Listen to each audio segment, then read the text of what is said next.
Sir, হ্যাঁ sir, আমার আর একদিন ছুটি আছে, আমি ছুটিটা কাটিয়ে চলে আসতেছি। আচ্ছা স্যার।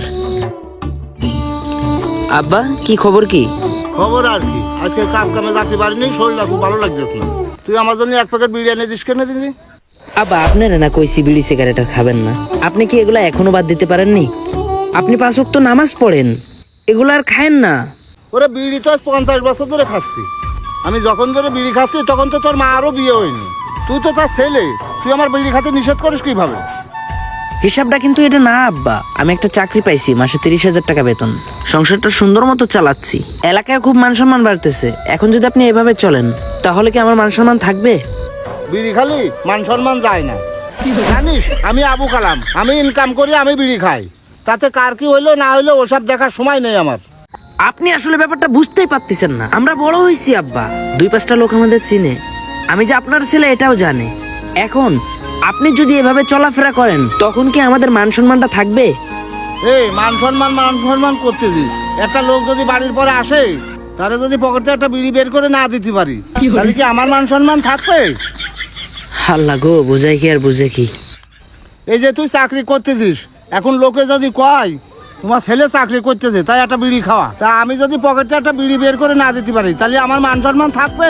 ওরে আল্লাহ রে, আমি কারে কি বুঝাচ্ছি আব্বা? আপনি না, আপনি খারাপ হয়ে গেছেন। আপনি এই যে গাতায় কাজে যান না, মাঠে খেতে কাজে যান না, এই যে যাদের সাথে যান ওরা পাক্কা নেশাখোর, ওদের সাথে মিশে আপনার এই বিড়ির পোকাটা এমন ভাবে ঢুকেছে মাথায়, সেটা বলে বোঝানো যাবে না। আপনি যদি সঠিক পথে না আসেন আপনি এই ছেলের হারাবেন, আমি বারবার করে বলতেছি।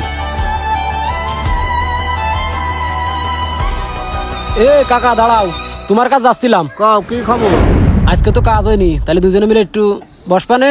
ওরে পাগল, আমি তো মনে মনে তোরই খোঁজ দিছি, মোবাইলে যে টাকা নেই যে ফোন দেবো, পাওয়া যাবেন তো? আরে কাকা, আমি থাকতে এসব জিনিসের টেনশন নেই। তুমি 100 টাকা দাও, আর আমার কাছে 100 আছে, 200 টাকা নিয়ে আসি, নিয়ে ও আসরে চলে আসো, বসপানে দুইজনে। তাহলে এক কাজ কর, এই 100 টাকা নিয়ে আর এই ছেলেরে কইলাম বিড়ি আনার জন্য, বিড়ি তো আইনে দিনি, তাই এক প্যাকেট বিরিয়ানি দিস। আচ্ছা কাকা থাকো, তাহলে কিন্তু চলে আসে না সকাল সকাল। এ হৃদয়, এই 200 টাকার মাল নেশে দিন আমার। আইনে দিবানে, তাহলে আমার একটু খাওয়াবানে। আরে পাগল, বসবো ওই কালাম চাচার সাথে। এখন তুই তো ছোট মানুষ, তোরা নিয়ে গেলে রাগ করবে না, বুঝিস নি? আমরা যখন নিজেরা খাবো তখন তোরা ডাক পানে, তখন এসে খাইছি না। আচ্ছা ঠিক আছে ভাই। আচ্ছা যা, নিয়ে আয়, ব্যস্ত নিয়ে আয়।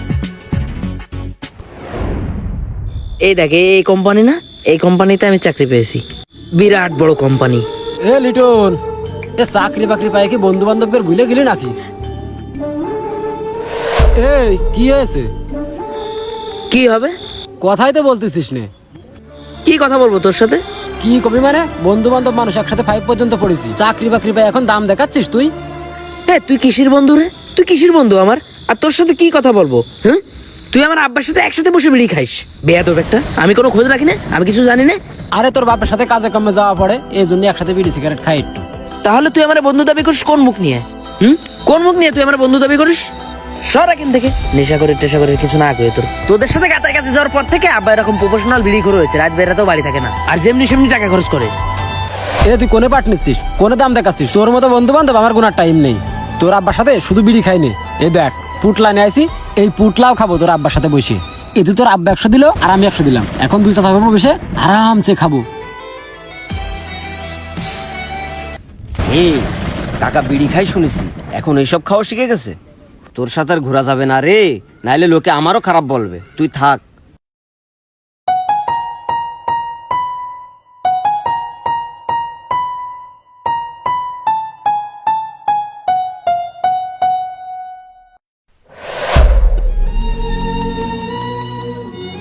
এই লিটন শোন।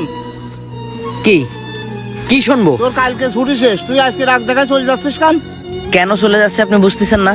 আপনার জন্য তো বাজার ঘাটে যাওয়ার কায়দা নেই, যেখানে সেখানে অপমান হইতে হচ্ছে।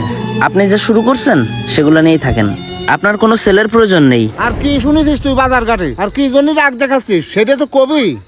আপনি শামীমের কাছে কি কিনতে পাঠাইছেন? শামীম আপনার ছেলের বয়সী, আমার সাথে লেখাপড়া করছে ছোটবেলায়, আপনি ওর সাথে যে শুরু করছেন আব্বা, মান সম্মান আর নেই আব্বা। আমি এই বাড়িতে আর জীবনেও ফিরে আসবো না। সারা জীবন কষ্ট করছেন, এখন আমি আপনাকে বলছি 3 বেলা খাইতে, নামাজ পড়তে আর আল্লাহরে ডাকতে, কিন্তু আপনি তার উল্টোটা করছেন। আব্বা বেঁচে থাকার জন্য সম্মান অনেক প্রয়োজন। যদি কোনোদিনও নিজেরা বদলাইতে পারেন, নামাজ পড়তে পারেন, সৎ পথে আসতে পারেন, ভালো কাজ করতে পারেন, সেই দিন এই ছেলের খোঁজ নিয়েন। বুকের ভিতর লুকিয়ে থাকা এমনও কিছু কষ্টগুলো হাজারো ছেলেদের ডিপ্রেশনের কারণ। বেকারত্ব কাটিয়ে ভালো চাকরি পাওয়ার পরেও তারা সুখী নয়, তারা কোনো না কোনো যন্ত্রণায় অবশ্যই ভুগে।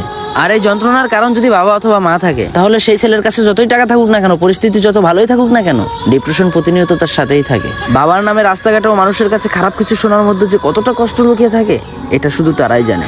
যাদের বাবার একটা টাকা সন্তান ও ছেলে মেয়ের জন্য খরচ না হয়ে নেশার পিছনে খরচ হতে থাকে।